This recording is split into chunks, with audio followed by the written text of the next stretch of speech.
내가 버린 쓰레기 누가 주워가나 했더니 꼴값들 떠네. 내 아내 될 사람한테 함부로 입을 놀린 대가 감당할 수 있겠습니까? 7년 전 아내를 길가로 내쫓으며 비웃었던 전 남편. 오늘 예식장 로비에서 그녀를 조롱하려다가 얼어붙고 맙니다. 그녀 곁에 남자가 건넨 명함엔 국내 최대 건설사 회장 석자가 박혀 있었기 때문입니다. 비열한 웃음이 비굴한 사과로 바뀌는 순간 고시원에서 시작해 회장 부인이 되기까지 새벽 4시 나물 바구니가 읽어낸 기적같은 역전극. 사연 시작 전 구독과 좋아요, 전체 알림 설정 눌러주시고 어디서 듣고 계신지 댓글 남겨주시면 그것으로 소중한 곳에 건강과 평안 그리고 행운이 가득하시길 간절히 바라겠습니다. 오늘의 사연 지금 시작합니다. 안녕하세요. 저는 올해 52살이 된 반찬가게 사장 김영숙입니다. 1975년 충북 청주에서 태어나 평범하게 자라고 평범하게 시집가서 평범하게 살 줄만 알았던 그저 그런 여자였어요. 오늘 제 이야기를 꺼내려니 가슴이 뭉클하네요. 7년 전 고시원 방에서 16살 딸아이 지윤이랑 껴안고 울던 그 밤부터 2026년 3월 예식장 로비에서 전 남편의 비열한 웃음소리를 듣던 그 순간까지 처음부터 이야기하자면 좀 길 텐데 끝까지 들어주시면 감사하겠습니다. 모든 게 무너진 건 2019년 가을이었어요. 그때 저는 44살이었고 딸 지윤이는 고등학교 1학년이었습니다. 결혼한 지 꼭 20년째 되는 해였죠. 남편 이강석은 중견건설회사 부장이었고 저는 그 사람 뒷바라지를 하느라 평생을 바쳤어요. 새벽 5시에 일어나 도시락을 싸고 밤 10시에 들어오는 남편 술 시중 들고 시댁 제사며 명절이며 손이 닳도록 일했습니다. 그게 아내의 도리인 줄 알았으니까요. 그런데 이상한 냄새를 느껴진 건 그해 여름부터였어요. 남편이 갑자기 외모에 신경을 쓰기 시작하더라고요. 평생 트레이닝복만 입던 사람이 브랜드 셔츠를 사입고 향수까지 뿌리고 출근하는 거예요. 처음엔 승진 때문인가 보다 했죠. 회사에서 임원 자리가 낮다고 했으니까요. 그때는 몰랐어요. 그게 다른 여자 때문이었다는 걸. 결정적인 날은 9월 23일이었습니다. 잊을 수가 없어요. 그날 지윤이가 학교에서 감기 기운이 있다고 일찍 왔거든요. 저는 콩나물국을 끓이고 있었는데 현관문이 열리는 소리가 들렸어요. 남편이었습니다. 평소 같으면 밤 10시 넘어야 들어오는 사람이 오후 4시에 들어온 거예요. 그것도 혼자가 아니었습니다. 현관에서 낯선 여자 웃음소리가 들렸어요. 처음엔 제가 잘못 들은 줄 알았습니다. 부엌에서 나와 거실로 나갔는데 거기 서 있더라고요. 남편과 나란히. 30살도 안 되어 보이는 젊은 여자가요. 긴 생머리에 짧은 원피스를 입고 남편의 팔짱을 끼고 있었습니다. 저는 그 자리에서 얼어붙었어요. 손에 들고 있던 국자가 바닥에 떨어졌는데 쩌렁 하는 소리가 온 집안에 울렸습니다. 남편이 저를 보더니 눈 하나 깜짝 안 하고 말했어요. 영수가 소개할 사람이 있어. 내 여자야. 앞으로 이 집에서 같이 살 거니까 내가 나가. 그 순간 제 길을 의심했습니다. 20회를 같이 산 남편이 내 집에 다른 여자를 데려와서 나더러 나가라고요? 입술이 떨렸어요. 말이 안 나왔습니다. 그때 2층에서 지윤이가 내려왔어요. 아이가 열이 있어서 누워있다가 소리를 듣고 내려온 거였죠. 16살 제 딸이 그 장면을 다 본 겁니다. 지윤이의 얼굴이 새하얗게 질려 있었어요. 아빠, 저 여자 누구야? 왜 우리 엄마한테 나가래? 남편이 딸을 힐끗 보더니 코웃음을 쳤어요. 지윤아, 넌 아빠랑 살지 엄마랑 살지 골라. 아빠 고르면 이 집에서 계속 살아. 근데 엄마 고르면 같이 나가. 그 여자가 옆에서 비죽 웃으며 끼어들었어요. 오빠, 저 애 데리고 살기 싫어. 애 딸린 남자는 싫다니까. 저거 엄마 닮아서 못생겼잖아. 그 말에 지윤이가 울음을 터뜨렸습니다. 저는 아이를 끌어안았어요. 손이 부들부들 떨렸습니다. 분노인지 수치심인지 모르겠더라고요. 20년을 바친 남자가 내 딸 앞에서 저런 짓을 하다니. 남편은 양복 안주머니에서 서류 뭉치를 꺼내 식탁 위에 던졌어요. 여기 이혼 서류 있어. 내일까지 도장 찍어. 위자료 3천만 원 줄 테니까 그거 받고 꺼져. 3천만 원이요. 20년 세월이 3천만 원이래요. 제가 그 남자 대학원 학비 대느라 새벽마다 식당에서 설거지한 것도, 시어머니 병간호 3년 한 것도, 아이 낳고 산후조리도 제대로 못하고 살림한 것도 다 합쳐서 3천만 원이랍니다. 저는 고개를 저었어요. 떨리는 목소리로 말했습니다. 나 안 나가. 여기 내 집이야. 20년 동안 내가 일군 집이라고. 그랬더니 남편이 서류 한 장을 더 꺼내더라고요. 등기부 등본이었어요. 아파트 명의가 남편 단독 명의로 되어 있었습니다. 저는 그때까지 몰랐어요. 10년 전에 집을 살 때 남편이 세금 문제라며 자기 명의로 해달라고 했거든요. 바보처럼 그걸 믿었죠. 봐라, 내 이름으로 된 집이야. 내가 나가라면 나가야지. 그날 밤 저는 지윤이와 함께 집을 나왔습니다. 가방 2개가 전부였어요. 지윤이 교복하고 책 몇 권, 제 옷 몇 벌, 그게 20년 결혼 생활의 전부였습니다.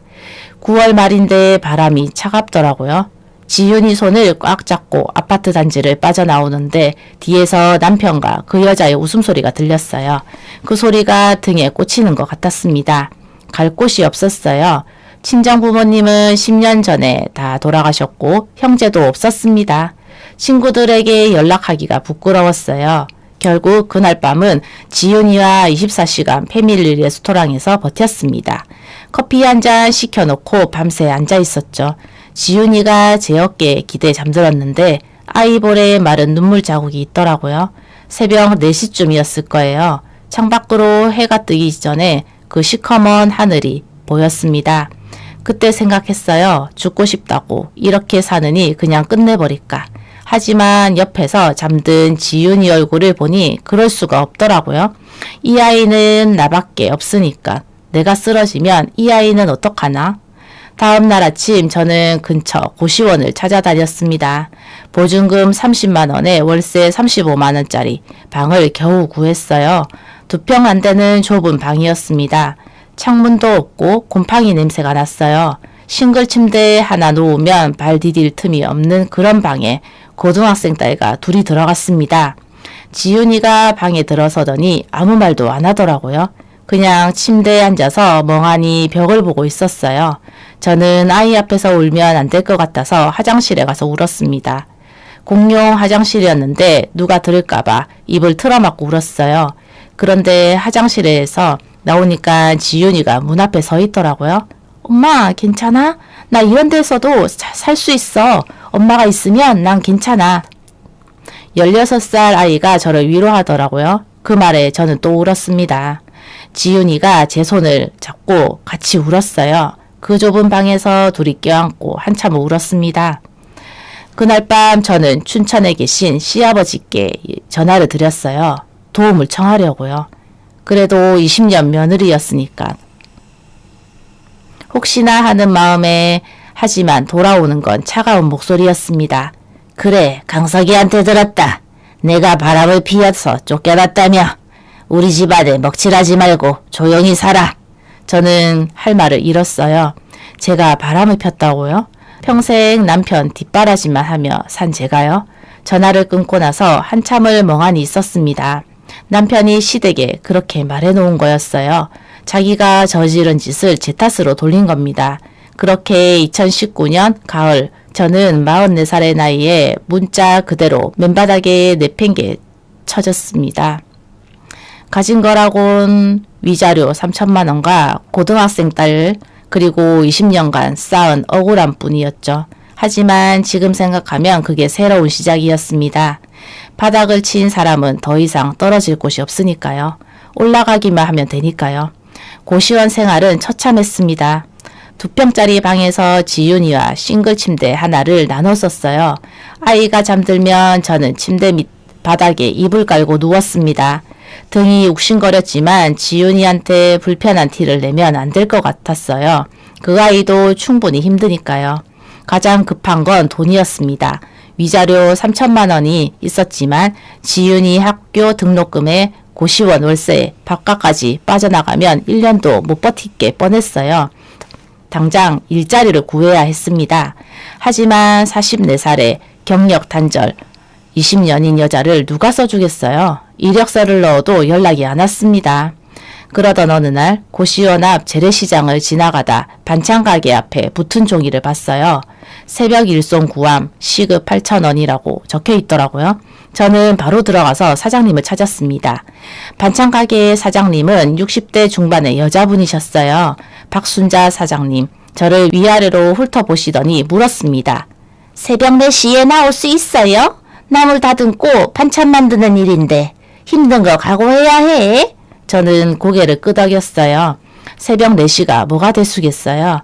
20년간 새벽 5시에 일어나 도시락을 쌌는데요. 그렇게 저는 반찬가게 새벽 알바를 시작했습니다. 첫날 새벽 알람을 맞춰놓고도 혹시 못 일어날까봐 밤새 뒤척였어요. 3시 50분에 일어나 고시원 공용 화장실에서 세수를 하고 나왔습니다. 10월 새벽 공기가 칼처럼 차갑더라고요. 숨을 들이마시니 폐가 얼얼했어요. 반찬가게에 도착하니 박 사장님이 이미 불을 켜고 계셨습니다. 그날 제가 맡은 일은 시금치 10단 다듬기였어요. 시금치 뿌리를 하나하나 잘라내고 누런 잎을 골라내는 일이었습니다. 처음엔 쉬워 보였어요. 하지만 1시간쯤 지나니 손가락이 뻣뻣해지더라고요. 차가운 물 속에 계속 손을 담갔다 뺐다 하니까 손끝이 고봤습니다. 2시간이 지나자 허리가 끊어질 것 같았어요. 쪼그려 앉아서 일하니까 다리도 저렸습니다. 하지만 멈출 수가 없었어요. 시급 8,000원, 이 돈이 지윤이 밥값이니까요. 그렇게 5시간을 일하고 오전 9시에 퇴근했습니다. 첫날 일당 4만원, 손에 밴드를 5개나 붙이고 고시원으로 돌아왔어요. 지윤이가 학교 갈 준비를 하고 있더라고요. 엄마, 손이 왜 그래? 어디 다쳤어? 저는 손을 등 뒤로 숨기며 웃었습니다. 아니야, 괜찮아. 설거지하다가 좀 긁혔어. 학교 잘 다녀와. 거짓말이었어요. 하지만 아이한테 새벽부터 나물 다듬으러 다닌다는 말은 차마 못하겠더라고요. 지윤이가 나가고 나서 침대에 누웠는데 온몸이 천근만근이었습니다. 눈을 감으니 바로 잠이 들었어요. 한 달이 지났습니다. 저는 새벽 4시에 출근해 완전히 적응했어요. 시금치 다듬기, 콩나물 씻기, 무채 썰기 하나씩 배워 나갔습니다. 손에 굳은 살이 박히고 밴드 붙일 일도 줄었어요. 박 사장님이 제 일하는 모습을 보시더니 어느 날 말씀하셨습니다. 영숙 씨, 손이 야무지네? 요리는 할 줄 알아? 나물 무치는 거 한번 배워볼래? 그날부터 저는 나물 무치는 법을 배웠어요. 시금치 나물, 고사리 나물, 도라지 나물 박 사장님이 하나하나 가르쳐 주셨습니다. 간 맞추는 법, 참기름 넣는 타이밍, 깨소금 뿌리는 양, 처음에는 짜게도 만들고 싱겁게도 만들었어요. 하지만 한 달, 2달이 지나니 손에 익더라고요. 특히 제가 잘하는 건 고추장 무침이었어요. 춘천 친정 아버지가 담가주신 고추장으로 무치면 맛이 달랐거든요. 아버지가 돌아가시기 전에 담가주신 고추장 단지가 아직 남아있어요. 그걸 조금씩 아껴 쓰며 반찬을 만들었습니다. 영숙씨, 이 무침 뭐가 달라? 손님들이 자꾸 이거 찾아. 레시피가 뭐야? 저는 아버지 고추장 얘기를 했어요. 박 사장님이 고개를 끄덕이시더니 말씀하셨습니다. 사람 손맛이란 게 그런 거야. 정성이 들어가면 맛이 달라지는 법이지. 영숙 씨는 음식에 마음을 담을 줄 아네. 그 말에 눈물이 핑 돌았어요. 20년 결혼 생활 동안 남편한테 한 번도 들어보지 못한 말이었거든요. 밥 차려도 맛있다는 말 한마디 없이 묵묵히 먹기만 하던 사람이었으니까요. 석 달쯤 지났을 때 박 사장님이 저를 부르셨어요. 영숙 씨, 나 얘기 좀 하자. 내가 내년에 가게 접으려고 해. 나이가 나이인지라 몸이 안 따라줘서. 가슴이 철렁했습니다. 겨우 적응했는데 일자리를 잃는 건가? 그런데 박 사장님 말씀이 달랐어요. 근데 영숙 씨가 이 가게 이어받을 생각 없어? 권리금 같은 거 필요 없어. 대신 내 단골 손님들 잘 챙겨주면 돼. 저는 믿을 수가 없었어요. 이게 무슨 일인가 싶었습니다. 사장님, 저는 돈이 없어요. 가게를 어떻게 해요? 보증금은 천천히 갚아. 내가 믿을 만한 사람한테 맡기고 싶어서 그래. 영숙 씨 음식 맛보면 손님들이 떠나지 않을 거야. 그날 밤 고시원 방에서 지윤이와 마주 앉아 얘기했어요. 그때 지윤이는 고1 겨울방학이었습니다. 아이가 제 말을 듣더니 눈이 반짝이더라고요. 엄마, 해봐. 엄마 음식 맛있잖아. 나도 방학 때 도와줄게. 그 말에 용기가 났습니다. 2020년 1월 저는 위자료에서 남은 2,100만 원을 털어 반찬 가게를 인수했어요. 가게 이름은 영숙이네 반찬으로 바꿨습니다. 간판 바꾸는 돈 30만 원도 아까웠지만 제 이름을 건다는 게 의미가 있더라고요. 더 이상 누구의 아내가 아니라 김영숙으로 살겠다는 다짐이었으니까요. 그런데 쉽지 않았어요. 가게를 인수하고 첫 달 매출이 180만 원이었습니다. 월세 70만 원에 재료비 80만 원. 나가니까 남는 게 거의 없었어요. 게다가 코로나가 터졌습니다. 2020년부터 손님이 툭 끊겼어요. 시장 자체도 한산해졌습니다. 하루 매출 3만 원인 날도 있었어요. 새벽 4시에 일어나 반찬 만들어 놓으면 저녁까지 손님이 서너 명밖에 안 오는 거예요. 남은 반찬은 버리거나 지윤이랑 둘이 먹었습니다. 그 시절 저희 밥상은 매일 반찬투성이었어요. 시금치 나물, 콩나물 무침, 어묵볶음, 팔다 남은 것들로 끼니를 때웠습니다. 지윤이가 고2가 되었어요. 아이가 학교 끝나고 가게에 와서 계산대를 봐줬습니다. 주말에는 같이 새벽에 일어나 나무를 다듬었어요. 17살 아이 손에도 굳은 살이 박히는 걸 보면서 마음이 아팠습니다. 미안했어요. 더 좋은 환경에서 키워주지 못해서. 그런데 지윤이는 한 번도 불평을 하지 않았어요. 엄마, 나 이거 재미있어. 손님들이 맛있다고 하면 뿌듯하잖아. 우리 가게 잘 될 거야. 그 말이 버팀목이 됐습니다. 2020년이 가고 2021년이 왔어요. 정말 조금씩 손님이 늘었습니다. 새벽 4시에 나물 바구니는 점점 커졌고 저는 매일 그 바구니를 들고 가게 문을 열었습니다. 아직 끝이 안 보였지만 최소한 어제보다 나았으니까요. 2021년 봄이었어요. 가게를 연 지 1년이 조금 넘었을 때였습니다. 그날도 새벽 4시에 일어나 시금치를 다듬고 있었는데 문득 깨달았어요. 어느새 제 손이 저절로 움직이더라고요. 1년 전만 해도 시금치 10단 다듬는데 2시간이 걸렸는데 이제는 1시간이면 끝났습니다. 손끝이 알아서 누런 잎을 골라내고 뿌리를 똑똑 잘라냈어요. 내 몸이 이 일이 익숙해졌구나 싶었습니다. 그 무렵 단골 손님이 생기기 시작했어요. 첫 번째 단골은 시장 입구 철물점 사장님이셨습니다. 60대 초반의 남자분인데 혼자 사시더라고요. 매일 아침 9시에 오셔서 반찬 3가지를 사가셨어요. 시금치 나물, 멸치볶음, 무생채, 항상 그 3가지였습니다. 아주머니, 여기 시금치 나물 맛이 우리 엄마 손맛이야. 30년 전에 돌아가셨는데 그 맛이 나. 어떻게 이렇게 만들어요? 저는 그냥 웃으며 대답했어요. 특별한 건 없다고. 그냥 정성껏 만들 뿐이라고요. 하지만 속으로는 뿌듯했습니다. 누군가의 엄마 손맛을 떠올리게 했다는 게 감사했어요. 두 번째 단골은 근처 부동산 사무실 직원들이었어요. 점심시간에 5명이 우르르 몰려와서 반찬을 사갔습니다. 제가 새로 개발한 메뉴가 있었거든요. 아버지 고추장으로 무친 오징어 젓갈이었어요. 매콤하면서도 깊은 맛이 났는데 그게 입소문을 탔습니다. 사장님, 이 오징어 젓갈 어디서도 못 먹어본 맛이에요. 다른데 납품하네요? 회사 회식 때 대량으로 주문할게요. 그렇게 조금씩 매출이 올랐어요. 2021년 여름에는 월 매출이 350만 원까지 갔습니다. 여전히 빠듯했지만 최소한 월세 내고 재료비 내고 지윤이 학원비까지 감당할 수 있게 됐어요. 숨통이 트이는 기분이었습니다. 그해 가을 뜻밖의 기회가 찾아왔어요. 시장 상인회에서 지역방송 취재가 온다는 공지를 했습니다. 전통시장 활성화 프로그램인데 가게 몇 군데를 골라 방송에 내보낸다는 거였어요. 저는 별 기대 없이 신청서를 냈습니다. 어차피 안 되겠지 하는 마음으로요. 그런데 됐어요. PD가 직접 시장을 돌아다니다가 제 가게에 들렀는데 오징어 젓갈을 맛보더니 눈이 동그래지더라고요. 사장님, 이거 뭐예요? 이 맛 처음인데요? 레시피가 뭐예요? 저는 춘천 아버지 고추장 이야기를 했어요. 아버지가 직접 담가주신 고추장을 조금씩 아껴 쓴다고요.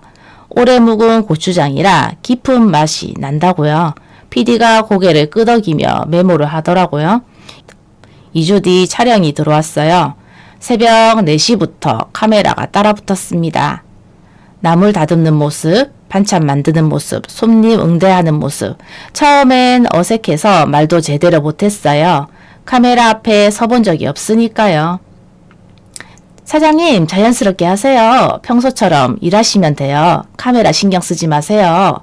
그래서 그냥 평소처럼 했습니다. 새벽에 나물 다듬고 반찬 만들고 손님한테 인사하고 인터뷰도 했어요. 어떻게 이 일을 시작하게 됐냐고 물어보시길래 솔직하게 말했습니다. 7년 전에 이혼하고 맨바닥에서 시작했어요. 고시원에서 딸이랑 살면서 새벽 알바부터 했습니다. 이 가게가 제 전부예요. 매일 새벽 4시에 일어나서 정성껏 만들어요. 방송은 2021년 11월에 나갔어요. 10분 정도 분량이었는데 제 이야기가 꽤 많이 나오더라고요. 고시원에서 시작해서 반찬가게 사장이 됐다는 스토리가 시청자들한테 먹힌 모양이었어요. 방송 나간 다음 날 가게 앞에 줄이 섰습니다. 난생 처음 보는 광경이었어요. 아침 8시에 문 열었는데 이미 손님 15명이 기다리고 있더라고요. 준비해둔 반찬이 점심도 되기 전에 동났습니다. 사장님, 방송 보고 왔어요. 오징어 젓갈 있어요? 춘천 고추장으로 만든 거 맞죠? 그날 매출이 87만 원이었어요. 하루 매출이요. 전에는 한 달 매출이 200만 원도 안 될 때가 있었는데 하루에 87만 원이라니. 저녁에 가게 문 닫고 혼자 계산기를 두드리면서 울었습니다. 지윤이한테 전화했어요. 그때 지윤이는 고3이었고 수능 준비하느라 독서실에 있었거든요. 지윤아, 오늘 가게 대박났어. 하루 매출이 87만 원이야. 엄마가 저녁에 맛있는 거 사갈게. 엄마, 진짜? 대박이다. 엄마 고생한 보람 있네. 나 치킨 먹고 싶어. 그날 저녁 치킨 한 마리를 사들고 독서실 앞에서 지윤이를 기다렸어요. 아이가 나와서 저를 꼭 안아주더라고요. 엄마 자랑스러워. 진짜 멋있어. 그 말 한마디에 모든 고생이 눈 녹듯이 사라지는 기분이었습니다. 새벽 4시에 일어나 손 트고 허리 아프게 일한 보람이 있었어요. 방송 효과는 한 달쯤 갔습니다. 그 뒤로 손님들이 다시 줄었어요. 하지만 전보다는 확실히 나아졌습니다. 월 매출이 500만 원대로 올라갔어요. 그리고 무엇보다 단골이 늘었습니다. 방송 보고 왔다가 맛에 반해서 계속 오시는 분들이 생긴 거예요. 2022년 봄 저는 드디어 고시원을 나왔습니다. 시장 근처 원룸을 구했어요. 보증금 500만 원에 월세 40만 원짜리 7평짜리 작은 방이었지만 창문이 있었어요. 햇빛이 들어왔습니다. 3년 만에 있는 방에서 사는 거였어요. 이삿짐은 별로 없었습니다. 가방 2개로 시작했으니까요. 그래도 3년 사이에 이것저것 늘었더라고요. 지윤이 책상, 제 옷 몇 벌, 부엌 살림 조금. 그걸 원룸으로 옮기는데 반나절이 걸렸어요. 짐을 다 풀고 창문을 열었습니다. 봄바람이 들어오더라고요. 그 바람을 맞으며 생각했어요. 2019년 가을 그 차가운 밤 24시간 패밀리 레스토랑에서 지윤이랑 뜬 눈으로 밤새던 그때가 떠올랐습니다. 그때는 내일이 안 보였는데 지금은 조금씩 보이기 시작했어요. 지윤이가 옆에서 웃더라고요. 엄마, 우리 이제 창문 있는 집에 산다. 햇빛 진짜 좋다. 여기서 다시 시작하는 거야. 그래, 다시 시작이었어요. 아직 갈 길이 멀었지만 최소한 방향은 잡혔습니다. 새벽 4시에 나물 바구니가 저를 여기까지 데려다 줬어요. 앞으로도 그 바구니를 들고 한 걸음씩 가면 되는 거였습니다.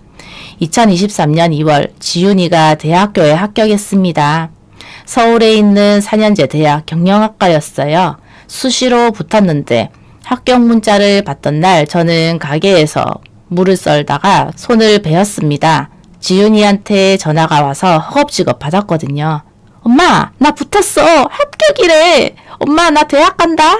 저는 전화기를 붙들고 울었어요. 피가 나는 것도 모르고 그냥 울었습니다. 옆에 있던 단골 할머니가 놀라서 밴드를 가져다 주셨어요. 그제야 손에서 피가 나는 걸 알았습니다. 고시원에서 시작할 때 가장 걱정했던 게 지윤이 학비였어요. 대학은 꿈도 못 꿨습니다. 학자금 대출 받아야 하나, 휴학시켜야 하나, 별별 생각을 다 했었죠. 그런데 이 아이가 장학금을 받게 된 거예요. 성적 장학금은 아니었고 가정 형편을 고려한 국가 장학금이었습니다. 등록금 전액이 지원됐어요. 지윤이 고등학교 졸업식 날 저는 새벽에 가게 일을 빨리 끝내고 학교로 갔습니다. 양복 같은 건 없었어요. 그냥 깨끗한 외투 하나 입고 갔습니다. 졸업식장에 들어서는데 다른 부모들이 정장 입고 와 있더라고요. 아빠들도 많았어요. 가족 단위로 온 집이 많았습니다. 저는 혼자였어요. 구석자리에 앉아서 지윤이 이름을 불릴 때만 기다렸습니다. 무대 위에서 졸업장을 받는 지윤이를 보는데 눈물이 멈추지 않더라고요. 고시원 그 좁은 방에서 공부하던 아이가 졸업장을 받고 있었어요. 새벽마다 엄마 일 도와주면서 수능 준비하던 아이가요. 졸업식 끝나고 지윤이가 저한테 달려왔습니다. 교복 입은 채로 저를 꼭 안더라고요. 엄마, 나 졸업했어. 엄마 덕분이야. 엄마가 아니었으면 나 여기까지 못 왔어. 저도 아이를 안았어요. 한참을 그렇게 서 있었습니다. 주변에서 다른 가족들이 사진 찍느라 북적였지만 저는 그 소리가 안 들렸어요. 그냥 지윤이만 보였습니다. 그날 저녁 지윤이가 좋아하는 떡볶이 집에서 밥을 먹었어요. 대단한 외식은 아니었지만 지윤이는 좋아했습니다. 엄마, 나 대학 가면 아르바이트 할 거야. 엄마 용돈 드릴게. 엄마 너무 고생했잖아. 그 말에 또 울었어요. 이 아이가 언제 이렇게 컸나 싶었습니다. 16살의 고시원 방에서 엄마 손잡고 울던 아이가 이제는 엄마한테 용돈을 주겠다고 하더라고요. 2023년 3월 지윤이가 대학에 입학했습니다. 서울로 올라가야 했어요. 학교 기숙사에 들어갔는데 보내는 날 아침에 가게 문을 열 수가 없었어요. 손이 떨려서 열쇠가 안 돌아갔습니다. 결국 그날은 가게를 쉬고 지윤이를 서울까지 데려다 줬어요. 기숙사 앞에서 헤어질 때 지윤이가 말했습니다. 엄마, 걱정 마. 나 잘할 수 있어. 엄마도 건강 챙겨. 지윤이가 기숙사 안으로 들어가는 뒷모습을 보면서 생각했어요. 이제 정말 혼자구나. 4년 동안 붙어 살았는데 이제 각자 살아야 하는구나. 서울역으로 돌아오는 버스 안에서 내내 창밖만 봤습니다. 그런데 삶이라는 게 참 묘하더라고요. 지윤이가 떠나고 나서 오히려 가게에 집중하게 됐어요. 아침에 일어나서 밤에 잠들 때까지 반찬 만드는 일만 생각했습니다. 새로운 메뉴를 개발하고 단골 관리를 하고 배달 주문도 받기 시작했어요. 2023년 가을이었습니다. 그날도 평소처럼 가게에서 일하고 있었어요. 점심시간이 지나서 손님이 뜸할 때였는데 남자분 한 분이 들어오셨어요. 60대 초반으로 보이는 분이었는데 양복을 입고 계셨습니다. 처음 보는 얼굴이었어요. 그분이 가게 안을 둘러보시더니 저한테 물으셨습니다. 여기가 방송에 나왔던 반찬 가게 맞죠? 오징어 젓갈 있습니까? 저는 네, 그렇다고 대답했어요. 오징어 젓갈 한 팩을 덜어드렸더니 그 자리에서 맛을 보시더라고요. 한 입 드시더니 고개를 끄덕이셨어요. 이거 고추장이 다르네요. 직접 담근 겁니까? 저는 아버지가 담가 주신 거라고 말씀드렸어요. 춘천 친정아버지가 돌아가시기 전에 담가 주신 고추장인데 그걸 아껴 쓴다고요.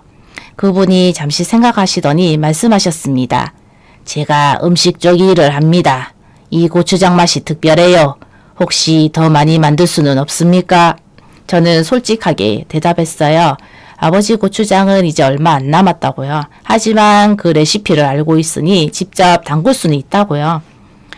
그렇다면 제가 제안이 있습니다. 저희 회사 구내식당에 반찬을 납품해 주실 수 있겠습니까?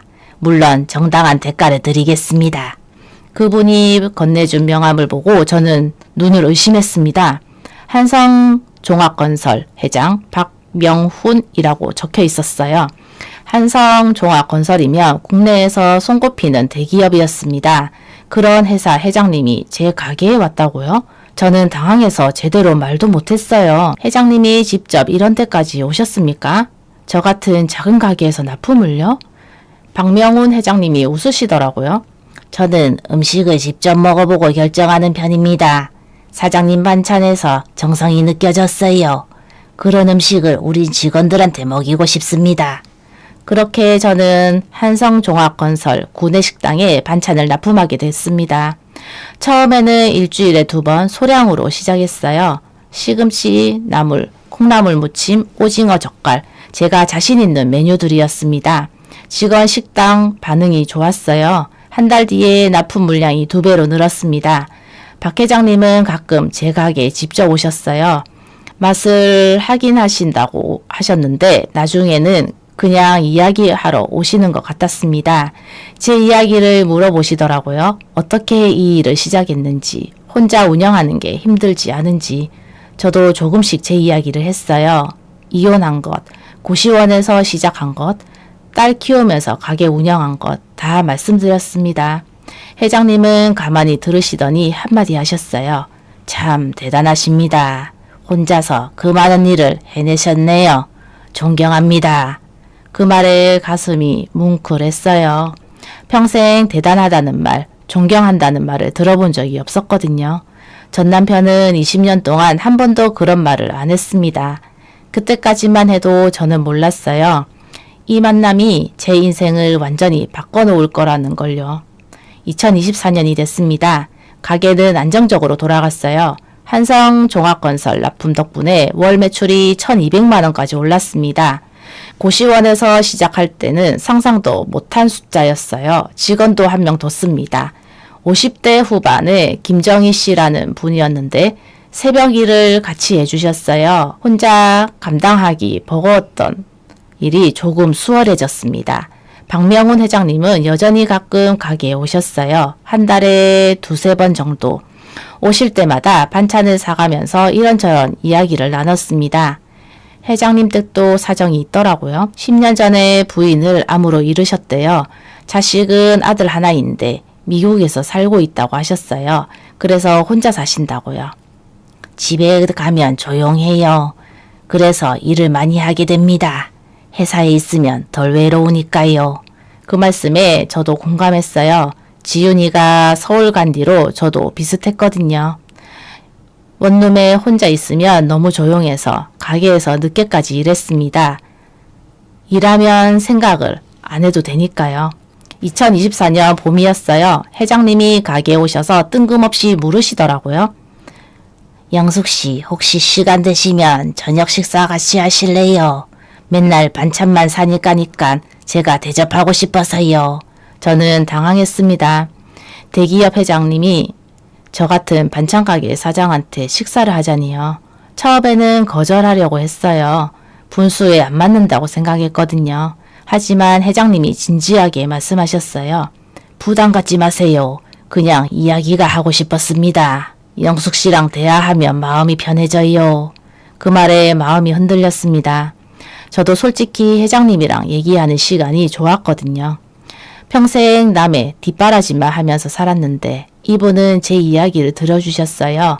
제 의견을 물어봐 주시고 제 노력을 알아봐 주셨습니다. 그렇게 첫 식사를 했어요. 시장 근처 한정식 집이었는데 제가 음식 맛을 평가해 달라고 하시더라고요. 직업병인지 저도 모르게 간이 어떻고 식감이 어떻고 분석하게 됐어요. 회장님이 웃으셨습니다. 역시 전문가는 다르네요. 저는 그냥 맛있다, 없다밖에 몰라요. 영숙 씨는 음식을 이해하시는 분이에요. 그날 이후로 한 달에 1-2번씩 식사를 같이 했어요. 밥 먹으면서 이런저런 이야기를 나눴습니다. 제 어린 시절 이야기, 결혼 생활 이야기, 지윤이 이야기, 회장님도 당신 이야기를 해주셨어요. 젊어서 고생했던 것, 회사 키우느라 가정에 소홀했던 것, 부인 잃고 후회했던 것. 아내가 아플 때 더 잘해줄 걸 그랬어요. 맨날 회사 일만 했거든요. 그게 지금도 후회됩니다. 그 말씀을 듣는데 마음이 아팠어요. 이분도 상처가 있구나.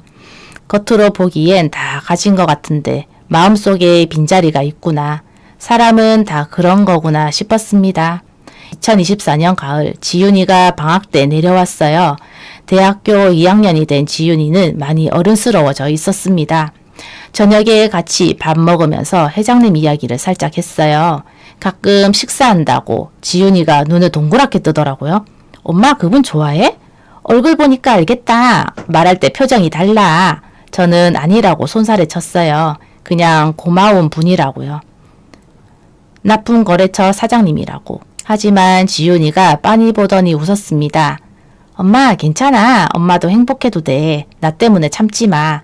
그 말에 눈물이 났어요. 이 아이가 언제 이렇게 컸을까?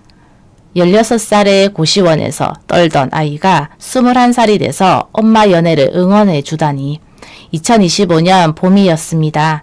회장님이 가게에 오셔서 산책하자고 하셨어요. 가게 근처 공원을 걸었는데 벚꽃이 한창이었습니다.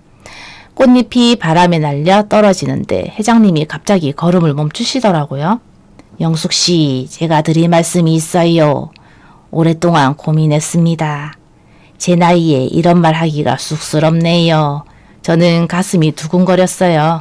무슨 말씀을 하시려는 건지 대충 짐작이 됐거든요. 하지만 믿기지 않았습니다. 영숙 씨, 저와 결혼해 주시겠습니까? 남은 인생 함께하고 싶습니다. 제가 영숙 씨를 행복하게 해드리고 싶어요. 저는 한참 동안 말을 못했어요. 벚꽃이 어깨 위로 떨어지는데 그것도 모르겠더라고요. 52살에 청혼을 받다니 대기업 회장님한테 꿈인가 싶었습니다. 저도 솔직하게 말씀드렸어요. 회장님, 저는 가진 게 없어요. 반찬 가게 하나가 전부예요. 저 같은 여자가 회장님 옆에 있으면 어울리지 않아요. 회장님이 제 손을 잡으셨어요. 따뜻한 손이었습니다. 저는 재산이나 지위를 보고 사람을 만나지 않아요. 영숙 씨의 정직함, 강인한 따뜻함. 그게 제가 사랑하는 겁니다. 저도 혼자 오래 살았어요. 남은 인생은 좋은 사람 곁에서 살고 싶습니다. 저는 대답을 미뤘어요. 시간이 필요하다고 했습니다. 회장님은 기다리겠다고 하셨어요. 천천히 생각해 보라고 지윤이한테 전화했습니다. 다 말했어요. 아이가 전화기 너머로 한호하더라고요. 엄마 뭘 고민해? 좋은 사람이잖아. 엄마 행복해야지. 나는 엄마가 웃는 모습 보고 싶어. 그 말에 결심이 섰어요. 2025년 여름 저는 박명훈 회장님의 청혼을 받아들였습니다. 결혼 날짜는 2026년 5월로 잡았어요. 지윤이 졸업하는 해에 맞추고 싶었거든요. 인생 참 알 수 없더라고요. 7년 전에 고시원 바닥에서 울었는데 7년 뒤에는 다시 웨딩드레스를 입게 됐으니까요. 새벽 4시에 나물 바구니가 저를 여기까지 데려다 줄 거라고는 상상도 못했습니다. 2026년 3월의 그 봄날을 저는 평생 잊지 못할 거예요. 52살의 나이에 다시 웨딩드레스를 고르러 갔습니다. 지윤이가 서울에서 내려와 같이 갔어요. 아이가 이제 23살에 대학교 졸업반이 됐더라고요. 제 옆에서 드레스를 고르는 지윤이를 보면서 감회가 새로웠습니다. 드레스를 고르는 예식장 로비로 나오는데 익숙한 목소리가 들렸어요. 그 순간 온몸에 소름이 돋았습니다. 7년 동안 악몽 속에서만 들리던 그 목소리였거든요. 아이고 이게 누구야? 내가 버린 쓰레기 누가 주워가나 했더니 웬 노인네가 분리수거하느라 고생이 많네. 뒤돌아보니 전 남편 이강석이 서 있었어요. 7년 만이었습니다. 머리가 많이 벗겨지고 배가 나왔더라고요. 그런데 그 비열한 눈빛은 그대로였습니다. 2019년 그날 저를 집에서 내쫓으면서 비웃던 그 눈빛. 저는 그 자리에서 얼어붙었습니다. 입술이 떨렸어요. 7년 전 그 처참한 기분이 되살아나더라고요. 옆에서 지윤이가 제 팔을 잡았어요. 아이 손도 떨리고 있었습니다. 그래, 지윤이도 있네. 아빠 버리고 엄마 따라갔더니 꼴이 그게 뭐냐? 대학은 가긴 갔어? 지윤이가 이를 악물었어요. 대답하려는 걸 제가 손으로 막았습니다. 이 인간하고 말 섞으면 안 된다고 생각했어요. 그냥 지나가려고 했습니다. 그런데 전 남편이 앞을 막더라고요. 야, 너 같은 년을 누가 데려가? 50 넘은 회급녀를 누가 걷어? 무슨 사기를 친 거야? 불쌍한 노인네 등 쳐먹으려고. 그 말에 눈앞이 빨개졌습니다. 20년 동안 당한 모욕, 쫓겨나던 날의 수치심, 고시원에서 울던 밤들, 그게 한꺼번에 올라왔어요. 하지만 저는 아무 말도 못했습니다. 목이 막혀서 말이 안 나왔어요. 그때 뒤에서 발소리가 들렸습니다. 명훈 씨였어요. 주차장에 차 대러 갔다가 돌아오신 거였죠. 상황을 금방 파악하신 것 같았어요. 제 떨리는 어깨를 보시더니 조용히 제 앞에 서셨습니다. 무슨 일입니까? 전 남편이 명훈 씨를 위아래로 훑어보더라고요. 코웃음을 치면서 말했어요. 당신이 그 호구야? 이 여자한테 사기당하는 거 모르지? 내가 버린 쓰레기를 왜 주워가? 명훈 씨는 표정 하나 바뀌지 않으셨어요. 아주 차분하게 양복 안주머니에서 명함 한 장을 꺼내셨습니다. 그리고 전 남편 손에 쥐어주셨어요. 제 명함입니다. 한번 보시죠. 전 남편이 명함을 봤어요. 순간 얼굴색이 변하더라고요. 흑빛이 됐습니다. 한성종합건설 회장 박명훈. 그 글자를 보는 전 남편의 눈이 희둥그레졌어요. 명훈 씨가 낮은 목소리로 말씀하셨습니다. 내 아내 될 사람한테 함부로 말한 대가는 법으로 치르게 해드리겠습니다. 우리 회사 로펌이 명예훼손 전문이에요. 녹음은 이미 됐습니다. 증인도 있고요. 명훈 씨가 주머니에서 휴대폰을 꺼내 보여주셨어요. 녹음 중이라는 표시가 빨갛게 떠 있었습니다. 전 남편의 얼굴이 사색이 됐어요. 아니 그게 제가 좀 실수를. 농담이었어요. 농담. 농담이요? 내 눈앞에서 사랑하는 사람을 쓰레기라고 부른 게 농담입니까? 법정에서 그 농담 한번 해보시죠. 전 남편이 허리를 굽히더라고요. 아까까지 기세등등하게 저를 조롱하던 사람이 갑자기 굽신거렸습니다. 죄송합니다. 제가 잘못했습니다. 용서해 주세요. 명훈 씨가 차갑게 말씀하셨어요. 저한테 사과할 일 아니죠. 영숙 씨한테 하세요. 전 남편이 저를 봤어요. 눈을 제대로 못 마주치더라고요.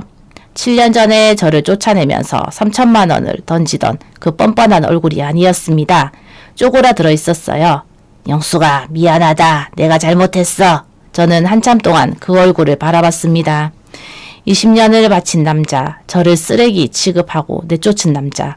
그 남자가 제 앞에서 고개를 숙이고 있었어요. 사과 안 받아요. 용서도 안 해요. 대신 말해줄게요. 당신이 버린 그 쓰레기가 7년 동안 어떻게 살았는지. 저는 또박또박 말했어요. 목소리가 떨리지 않았습니다. 새벽 4시에 일어나서 나물 다듬었어요. 손에 물집 잡히고 허리 끊어지게 일했어요. 고시원에서 딸이랑 껴안고 울었어요. 그래도 안 죽고 버텼어요. 내 힘으로 가게 차리고 내 힘으로 딸 키웠어요. 당신 없이도 잘 살았어요. 아니, 당신 없으니까 더 잘 살았어요. 전 남편이 고개를 떨궜습니다. 아무 말을도 못하더라고요. 그리고 도망치듯 예식장을 빠져나갔어요. 그 비굴한 뒷모습을 보는데 7년 동안 가슴을 짓누르던 돌덩이가 가루가 되어 흩어지는 기분이었습니다. 지훈이가 저를 꼭 안았어요. 엄마 멋있어. 진짜 멋있어. 명훈 씨도 제 손을 잡아주셨어요. 따뜻했습니다. 2026년 5월 저는 명훈 씨와 소박한 결혼식을 올렸습니다. 지훈이가 대학 졸업하고 축가를 불러줬어요. 아이가 노래하면서 울더라고요. 저도 울었습니다. 지금도 가끔 꿈속에서 전 남편의 그 악에 바친 목소리가 들려 깜짝 놀라 깨기도 해요. 20년 세월의 상처가 명함 한 장에 싹 나을 리는 없으니까요. 하지만 이제는 괜찮아요. 옆에서 제 손을 잡아주는 따뜻한 온기가 있고 내일 새벽 4시에 일어나 정직하게 묻힐 나무들이 기다리고 있으니까요. 혹시 지금 인생의 차가운 겨울 한복판에 서 계신 분 계신가요? 저 같은 여자도 버텼습니다. 정직하게 살아온 당신의 시간은 절대 당신을 배신하지 않을 거예요. 꽃은 반드시 피고 봄은 생각보다 가까이에 와 있습니다. 제 긴 이야기 끝까지 들어주셔서 정말 감사합니다. 안녕히 계세요. 오늘 들려드린 이야기가 당신의 마음에 조금이라도 울림을 드렸다면 앞으로 당신의 일상에 잔잔한 힘이 될 이야기를 계속 전해드릴 수 있도록 구독과 좋아요로 함께 해주시면 감사하겠습니다. 사연 속 인물을 향한 따뜻한 응원의 한마디도 댓글로 나누어 주세요. 당신의 오늘이 더 가벼워지길 바라며 언제나 당신 편에 서겠습니다. 꽃피는 밤이었습니다.